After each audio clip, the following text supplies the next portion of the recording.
Mission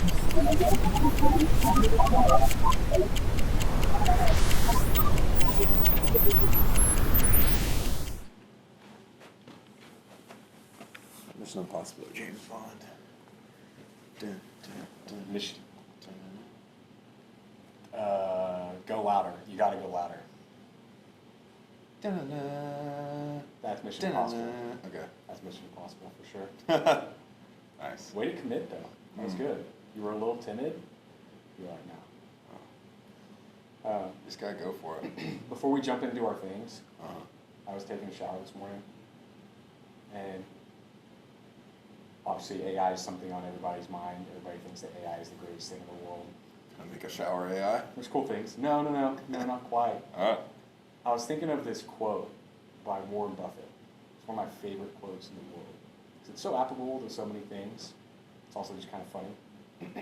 But he said, a horse that can count to 10 is an amazing horse, not an amazing mathematician. And so when I think of AI, I think, yeah, a machine that can do X, Y, Z, a machine that can write poems in the format like Dr. Seuss. It's an amazing machine. Mm-hmm. It's not an amazing poet. And I think people are really confusing the two with AI lately. You know what I mean? Totally agree. Something adjacent I've heard said is if you judge a fish by how well it climbs a tree, it'll be a bad fish or something. Yeah, okay. I don't know. It's like the inverse almost. Yeah, it is. What is it? Something like that. But or if you see a small person pick up something like really large and heavy, you're like, that's incredible. You see a big person, you're like, that's not same exact weight though. It's an element of like, and I think he meant it in terms of different companies that people considered to be amazing that were only amazing because they were doing something outside of their element. This may work, it may not work, so this could come back to bite me, but Amazon releasing healthcare products. Oh yeah. It's like, yeah, wow. An e-commerce platform that can release healthcare products. That's an amazing e-commerce platform. It is not an amazing healthcare company. You know, like that's the deal. It's like people become fascinated with an aspect of something because it can do what it shouldn't be able to do, and then they confuse that with it being an expert in whatever it is the amazing thing that it did. You know? Yeah. So many things are actually coming to mind. First of all, did you read the details of what the healthcare system in Amazon is like? I saw the headline this morning, but I honestly did not go into the details. Man. It was... Something about $9 a month. There's a story to this. Okay. Because I was just sitting there. This morning, I went to the doctor. Not because I feel super crazy, but you know I'm having a baby like tomorrow. Potentially. We'll see. We'll see if it actually happens or not. Supposed to be having a baby like tomorrow. And so I'm like, okay, I gotta like do something to get like to 100. Not at 100. I'm way better than I was last week, but not at 100. So I'm sitting at the doctor, and self-pay at the stupid urgent care is like $180.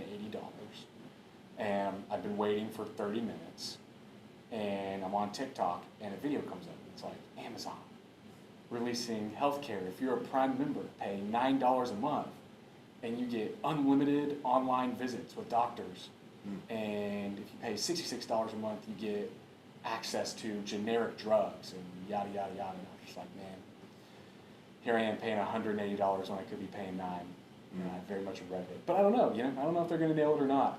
It is stupid that you have to pay $150 wherever you go though, for just to see a doctor. Yeah. Or something stupid. And probably how long were you actually visiting with the doctor? Dude, no time at all. And they actually told me, so it was 180 the first place. I was like, okay, I'm done here. And I left. Went to the second place because I called and they were like, it's 110 for a walk-in.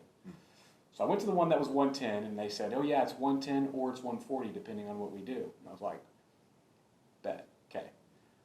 Go in, they listen to me, He writes some scripts. He's gone. Literally 3 minutes. 140. I was like, what in the world had to happen here Yeah. for this to be 110? What? You know what I mean? Yeah. Did pulling out the pen cost another $30? Yeah, Was like the where did you earn 25? that $30? Yeah. And what could have been done that like would have made it? I don't know. Huh. So that's just, that's just a little experience of the morning. Good on you for being like, gonna have a baby. I should probably be in good shape for this. Yeah, it was partially me. It was a lot of Megan. It was a yeah. lot of like, get better now. And I was like, okay. We will revisit this subject offline because I have something for you. Oh, nice. Right here though. So that $9, if that would have covered that per month, that would have been nice. But I know, dude. Yeah. I know. Huh. Anyway, so not really the topic of today. And maybe someday we should do an AI topic. Have we done that before? Have we done just AI tools we used and what we think? I don't think we've done just AI. No. Yeah, we'll do that someday. Maybe give it more time to actually be something worth talking about. And it's funny, as I'm sure our audience, I'm sure 50% of them have never used an AI tool in their life, and the other 50% are like die-hard AI people. And they're like, everything's beautiful, the world's changed. It seems to be one or the other. Like the dynamic is you're one or the other. Oh yeah. So, anyway. How often in our world do we find people that are just kind of in the middle about most things, and they're not heavily weighted either for or against something, or Practically never. yeah, Practically never. yeah,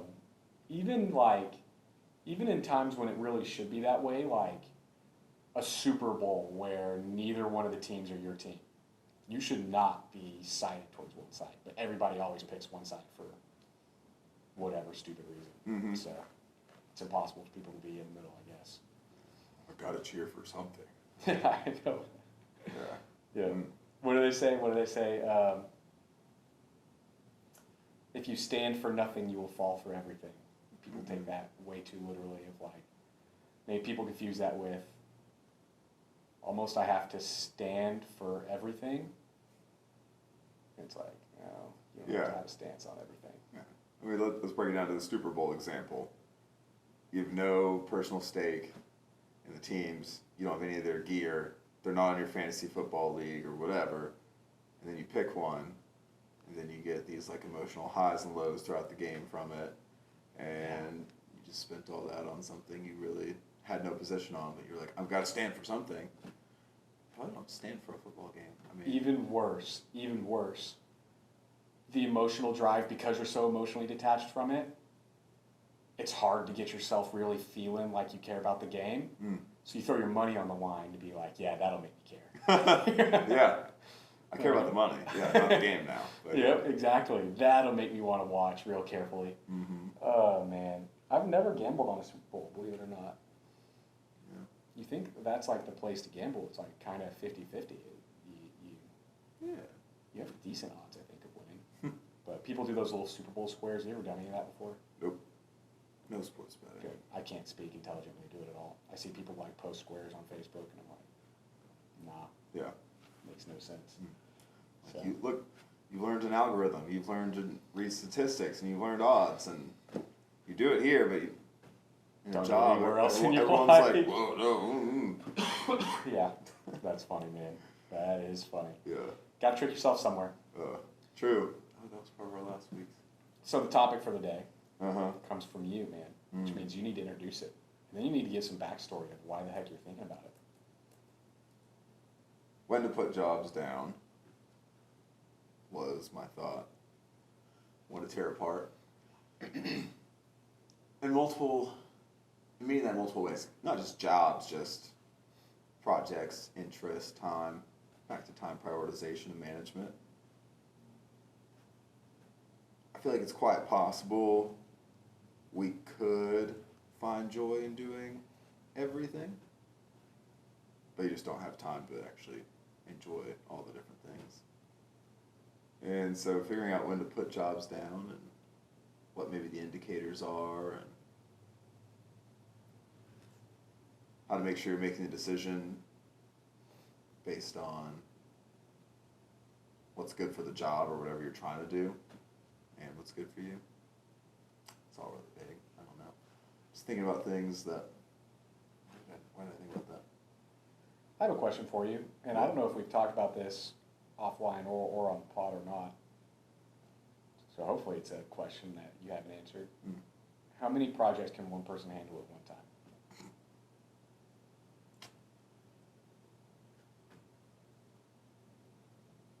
Yes? It's got to be a really subjective question based on either what industry you're doing. Are all the projects the same type of project? Are they all really different? Have you done a lot of them before? Have you not? Like, if you have 10 projects that all look identical, except they're just for different clients, probably works just fine for you. If you have 3 that you've never done any of them before, you're probably struggling. Maybe we should rephrase that then, because if the one you talk about, let's say you have 10 different 10 projects that are all kind of the same thing but for different clients. Mm-hmm. I consider those, customers. So maybe projects isn't the right answer. Maybe jobs is the right answer. Think of that being one sort of business that you do, is that business with those projects. We're talking about between me and you, we do probably, I don't know, dude, like 10 different things, 10 different jobs that exist. Okay. Yeah. There we go. What's the optimum? Yeah. How many skill tokens can you be accumulating Collecting at the same time? efficiently and effectively. Yeah, at the same time. Dude, it's a great question. I don't really know the answer to. I think considering that is important whenever you're trying to figure out when to put certain ones down. Mm-hmm. You're looking at 10 and you're like, well, these 2 would go a lot better if I just spent more time on them, and these 2 I hate every time I look at them, so I should probably just cut those 2 off and sacrifice whatever the money game would be or anything, and just spend the time on the other 2. Maybe replace those 2 with something that look more like some of the other 8 that are going on. I asked that question because that's something I'm dealing with currently. And we'll do a pod on this, maybe a full-on pod on this in December. We're going to do a word of the year pod for sure. But my word of the year this year was sort. Like sort the wheat from the chaff. And all year I thought, okay, this is all about who to partner with and who to work with. That's what this is about. That's what the whole year is going to be, figuring out who I can be partners with. And so far, that hasn't been the problem. What's been the problem is opportunities to do different things. There's opportunity to be Braden, the equities investment advisor, opportunity to be Braden, the private investment consultant, Braden, the VC consultant, Braden, the power consultant, Braden, the whatever it is. And I've found that when I go through a week, I can only work on 3. Like if I have 3 moving, all the other ones get completely neglected, if they're actually moving. And so I think the answer, at least for me, and I think it's probably, I've talked about this with somebody else before too, I think the answer is 3. I think effectively you can do 3 different jobs at one time. And if you take on more, other things you were doing start to just like fall off. You don't forget about them, you don't not want to do them. You just don't have time. You got to sleep and eat and take care of yourself. Yeah, I guess. I mean, how many are you doing right now? How many different jobs are you at right now? Honestly, don't want to calculate that. You don't? Right now. Okay. So I would just be like, yeah, that's gross. Okay. But I hear you. Take the example of like, done a couple drone shoots for like ranches and land, and then done video for executives and just producing content that way, and podcast stuff, and then live AV for like the church and for bars and musicians and recording sound, and all those are kind of in the same area, a little bit. Yeah. But if you want to scale something and focus on it, it's like you can't do all those.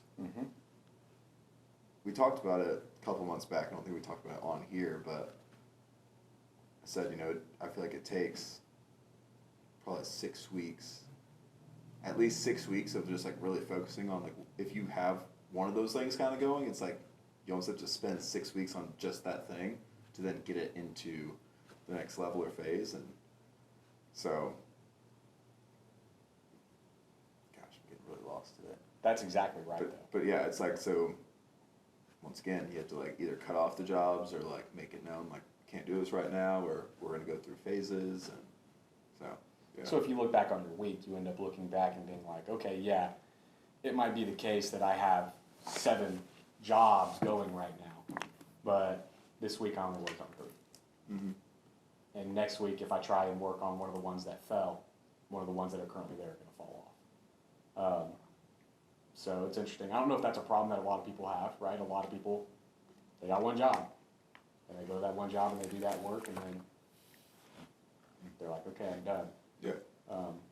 Total wet finger in the air here for the listeners. I hear a really, yeah. It's not really a scientific measure, but you Yeah. kind of feel something's happening. I get a lot of feedback from older generations that the younger generation just doesn't respond very quickly to job requests or projects or any sort of request for work, basically. And kind of curious is, my curiosity is in whether or not the younger generation is doing this, let me try a whole bunch of different things and figure out what works. And as they do that, they're showing up unwell for all of them. Yeah. They may be, whenever they're working on it, they probably are doing well in that moment on whatever they're doing. But to do the whole job well, there has to be a larger portion of time going into And that on a consistency. regular basis. Mm-hmm. Yeah. Mm-hmm. So, I think you might be right. It's interesting that you hear that complaint. Mm. What is the complaint exactly? It's that they don't execute or that they don't commit? Those are different. so execution speed in particular and communication speed. Yeah. Commitment, I think once people have committed, generally seems to be pretty good. But it's like getting people in prepared to execute and executing. That part seems to be real shaky. I was actually just hearing feedback the other day where someone was like, yeah, they were hiring someone for SEO, and it was a really interesting like sales process and onboarding. It was real splotchy, but once they got into the actual project, the person was really good and helpful, and so maybe we just have poor sales now, I guess. Poor sales skills, you know. We're like, oh, we don't want to give you time and attention unless you pay us money, and then we're your best friend. And it's like, I don't know. I can kind of respect that a little bit. It's like, yeah. Okay, that's good. Because it's like relationally, it doesn't work very well, but in business, you have to operate that way to some extent. I can't give you all my time in business because the business is for money. And so if we're not doing money things, why do I spend the time? yeah, I'm not going to do business things. Yeah. That's it. Yeah. So, in that case, we could have just uncovered how maybe the older generation just wants more for free up front. Maybe. Mm-hmm. Yeah, their expectations are that way. Yeah. And maybe they just missed, like, dude, how long would it have taken to execute on things in the 80s? You know what I mean? Yeah. Like, I mean, just to like form a company for a new idea in the 80s would have taken you like a month or 6 weeks. Yeah. So now you can go online and do it the same day. it's crazy. Get an EIN tomorrow. Yeah. Like, So there's something about, like, they miss the fact that not everything is speeding up in time. They see other things around them that have sped up because of the internet, and they think, oh yeah, well, business must speed up too. The execution of these things must speed up too. It's like, no, man, it takes just as long as it used to. No, it used to. They had to wait on couriers to bring paperwork between courts and to other people and whatnot. It's Yeah. like, yeah, now you can send emails, but now that you can send emails, there's hundreds of them, not one of them. And so, at offset. definitely some user error in the system too, where older generations that expect things faster. I've seen a couple cases where they don't want to use the new systems and therefore impede the speed that things can move at. I don't know, somebody like taking pictures of something they write when they could put it in the system and I get it. yeah. I do that. Yeah. Yeah, but so what are we going over here? Time management. Picking jobs though. is Picking really jobs, key. Go back to prioritizing. let's go back to that real fast. Let's just spin back to that. So I assume you're in a position right now where you're trying to decide between different jobs or opportunities or something, what to pick up, what to put down. Is that because new things have come in? Or is it because you're overwhelmed with what currently exists and you're looking to put something away?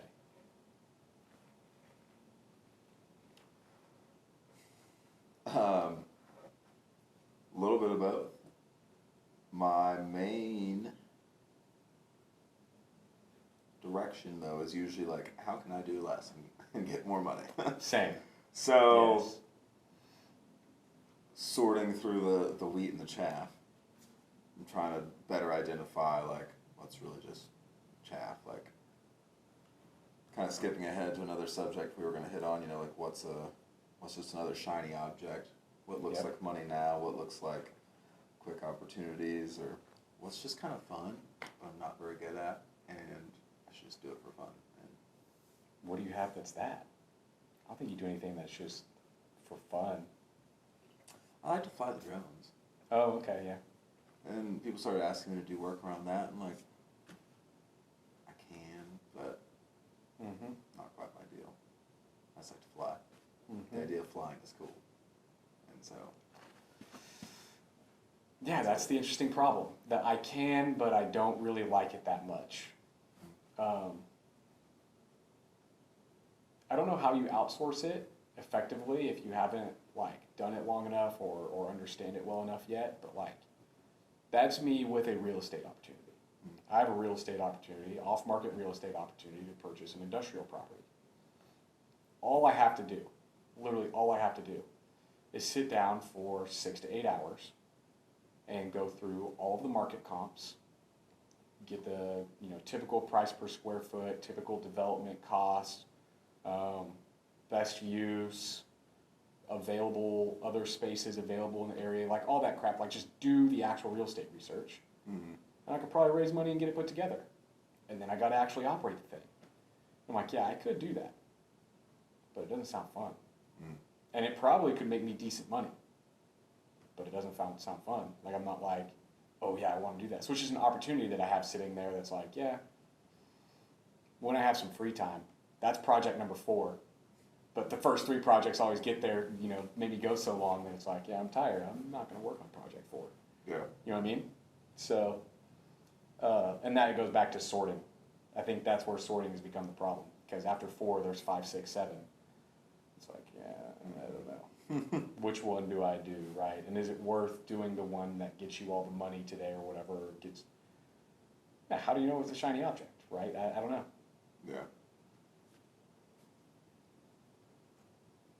It's almost chicken and egg because to some extent there's a period of time where you need to pick up shiny things.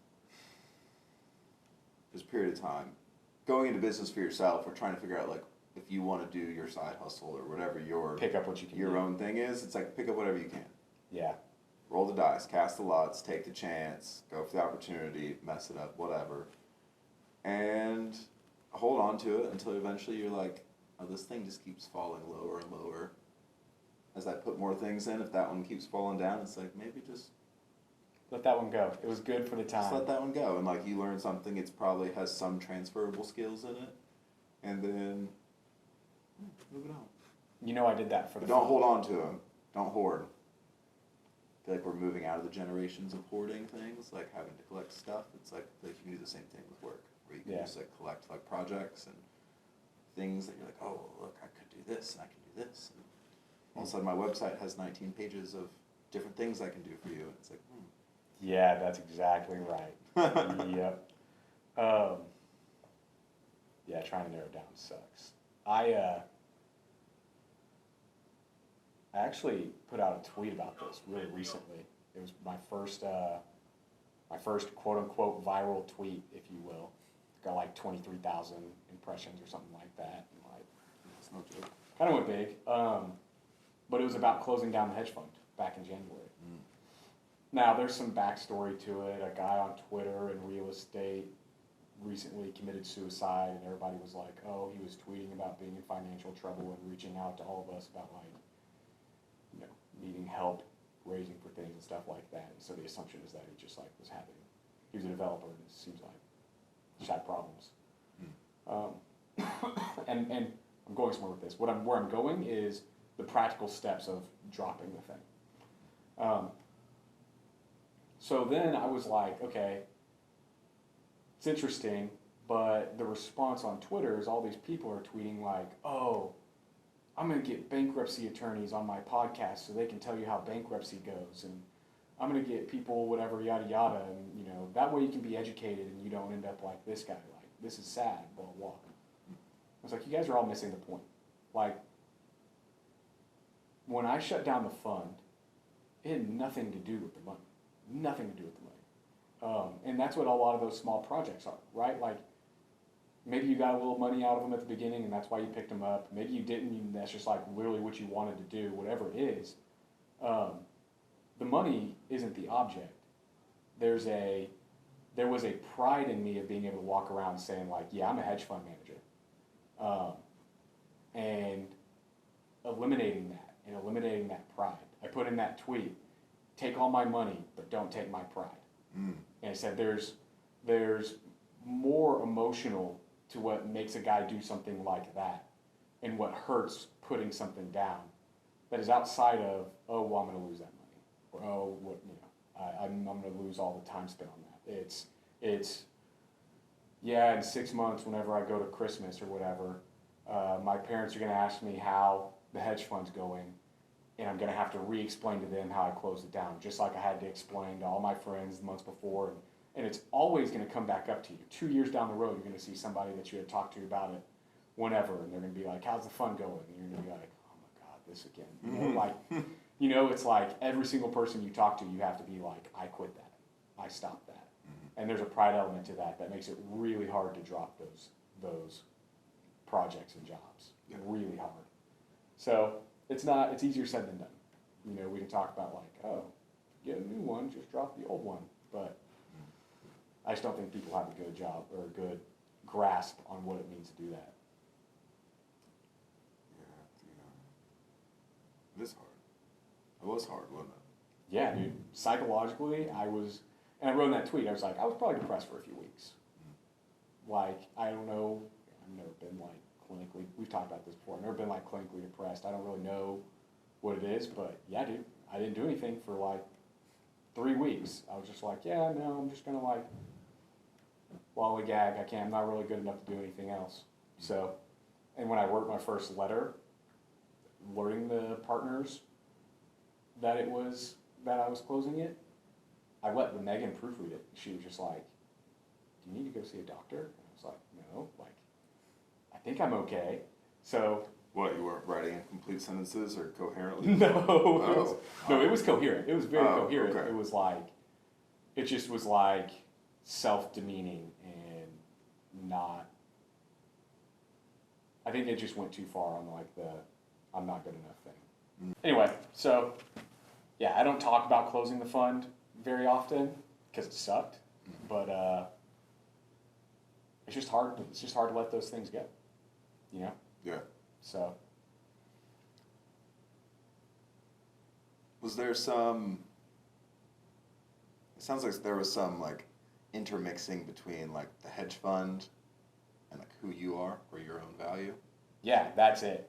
And It hard to, became like, identity, right? to like drag those apart. Yep. Yeah. Yep. Yeah. Which is why the most dangerous question you can ask people, and you know Jimmy Blattner's rule that he doesn't ever do it. The dangerous question you can ask people whenever you first meet them is, what do you do? If you say, what is your name? Oh, that's awesome. What do you do? What you've done to them and to you is you said, okay, you're Dylan, you do software. And now you've created that link. And so when people met me and I was like, Braden, they're like, great, what do you do? And I'm like, I manage a hedge fund. And they're like, oh, wow, you know, and that makes me feel good because they're like, oh, wow, you're cool. Whoa, that's awesome. Yeah, it creates that cross. And then there's there's a very important quote associated with this. Give me a minute. Yep. It is aphorism. It's an aphorism. What you think may determine what you say, but even more subtly, what you say determines what you think. Mm. That's it. That's the rub. Is the more we say things out loud, the more we re-ingrain those things into us. It's why people get into arguments and they never convince each other of their side. They just convince themselves of their side more. Mm-hmm. It's because whenever you speak things, you re-ingrain those things that you believe back into you. It's almost as if there's a really good book with things about this, like, what is it? Where goes the mind, so goes the man. Is that how it says it in the Bible? Where lies your treasure, there will be your heart also. There's another one that was popping in. I've hidden your word in my heart, so I might not sin against you. It's like, What about life and death are in the tongue kind life of thing? and death you know? are in the tongue. It's like life and death out here, life and death for your spirit, for like how you feel, like all Yes. those things are in how you say. Like, Mm-hmm. I was in high school and my dad had told me, can't remember what had happened. He's like, Dylan, some people that you see every day that are so smiley and happy and like all that, he's like, you know what they do probably the first thing they get up is they go and they look in that mirror. And they just tell them all the things that they need to hear, whether they believe them or not at that moment. And they go on with their day. And I was like, dang. I didn't get it then. I was like, it sounds stupid. Mm-hmm. I'm going to stare at myself in the mirror. You were in high school, you said? Were you in high school? Yeah. Yeah, every good high school kid thinks that's dumb. Uh-huh. Absolutely. The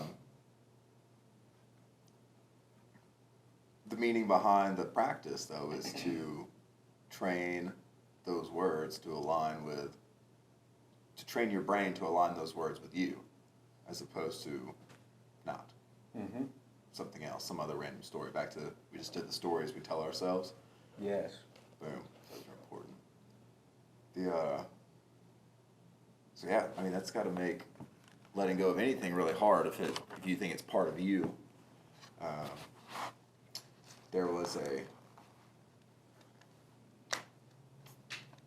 always have a hard time quoting things from other countries because I always get the country wrong, and then I'm like, oh, it could be culturally, Yeah, there could be a civil war backwards. going here. But basically the guy was talking about, actually he was talking about suicide, and he was saying how in their culture, they believe that something in them definitely wants to die, but it's not them. But it's like a piece of something, and so it's like if something is painful or something is like decaying, it's like it needs to. And sometimes, well, not sometimes, I believe in business, if something is decaying because you can't give it the attention, like if you don't brush your teeth enough, they'll decay and they'll fall out of your head. It's like they'll cause you some pain along the way. It's like you need to take those things out before they cause the decay. Yep. Sure do. But if it's a hedge fund, then you got to get a doctor and they got to do some numbing medication, extraction process, and it's like, oh, well, it's a different kind of pain. So, It is. Yeah, but So anyway, the practical element of setting things down is hard. And so it makes you be more careful with what you pick up. sounds like that could be the downside. It is a downside. It is. Your data's going to grow with because then you're going to add one more in the data column of, Failure. And I picked this up and I have to put it down. And there's a pendulum swing to it too. So personal experience of the pendulum swing was huge amount of pride. Hedge fund manager, huge amount of pride. Everybody thinks I'm awesome, thinks I'm smart. blah, blah, blah. Shut that down, then it's like the exact opposite of the spectrum. All I do is tell people like, yeah, I'm not that awesome. Yeah, I don't do anything great. Yeah, I'm not that cool. Same thing. You start speaking that, you start believing it, and then you're not motivated or even keeping your eyes open for the opportunities that pop out at you. You're just like, yeah, no, I can't do anything. Which is a downside, I guess, of letting the things go. Is like you, I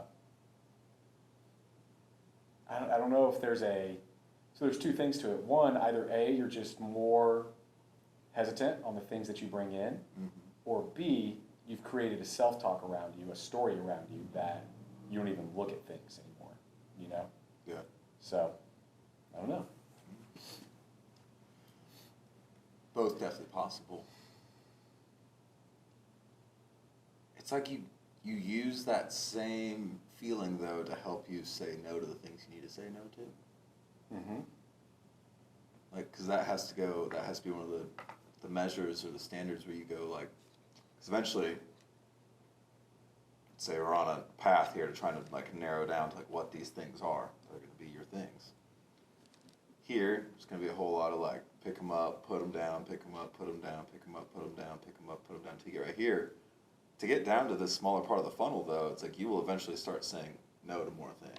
Mm-hmm. But it has to be no because these things are more important to me, and not no, I don't know if I can do that. Yeah, you're Like I said, it could be I don't know if I can do that with the amount of time I have to do things. Yeah. Yeah, you're just optimizing to the local maximum. There's one thing that is just going better and better. Fantastic and better. math term right Yeah, there. there you go. Little AI jog falling into the energy gap where it's like, yeah, I'm optimizing to the thing that is going the best and that I like the most. And over time, I'm continuing to pick things up and drop them, and pick things up and drop them. But just through sheer natural selection, you come to the thing that's like the bottom of the funnel where it's like, yeah, this is the thing to do. Mhm. So, and you know, I'm much like you. I think it's your saying, but I say to people all the time, I still know what I want to do when I grow up. You know? Yeah. I'm just, we're both like, what are we? Are we 11-year-old adults now? You're 12-year-old adult. Mm-hmm. So, Yeah. you know, we still got time to figure out what we want to do when we grow up. Still optimizing that funnel. They let 13-year-olds fly planes and drive boats, though, so. Get Crazy. close. Get close to something with Yeah, no adulthood, kidding. right? No kidding. Yeah. That is true. So what did we get to about putting jobs down? Have you put anything down before? Pretty much put down my dream of just being a corporate software guy, Ooh, okay. which definitely still sounds alluring at times. I'm like, Does it? Yeah, well, I'm like, it'd be fun to travel around and meet people and do things again. Yeah, it's not bad, but well, I'll just go through a quick list. Things I've picked up and put down. Football.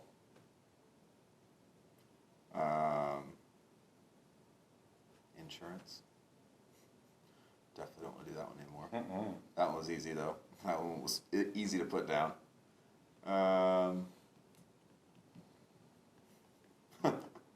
Hard drugs. There you go. That's a good one. That'd be one that's, can't say that one was as easy to put down, but once it made sense, I was like, all right, that's good. Yeah, corporate software jobs. Really need to put the drone thing down, which I pretty much have. Have you? Yeah, building websites, not really my deal. That is some stuff you got some momentum behind Yeah. that you put down.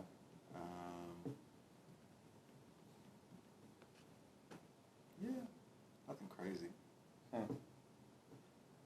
I've all but put Carcade down because it just kind of sits there. So Yeah, but you haven't put that down yet, really. You just kind of, that's just project number 4, right?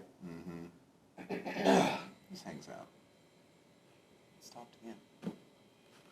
All right, well, we're just gonna use that camera today Okay. and these sounds. So we'll see how this works. Yeah, that's funny. My The goodness. sounds are different. Oh, Yeah. man, that's funny. Mm. Okay. That's good, man. That's the time we have. That was interesting. We didn't get to the leadership conversation.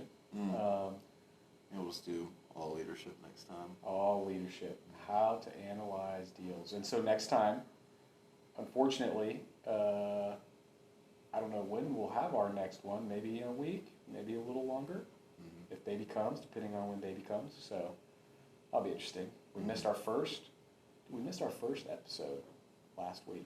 It's the first time we didn't post. We didn't? Did we post one last week? I think I did. Oh, incredible. I thought we were 1 week away of we missed one. Have we ever missed a week? No, I wanted to go at least 20 without missing one. We could do some stuff. Yeah, I think, because there was definitely a technical issue, again, where I had to, where are we at? Definitely not there.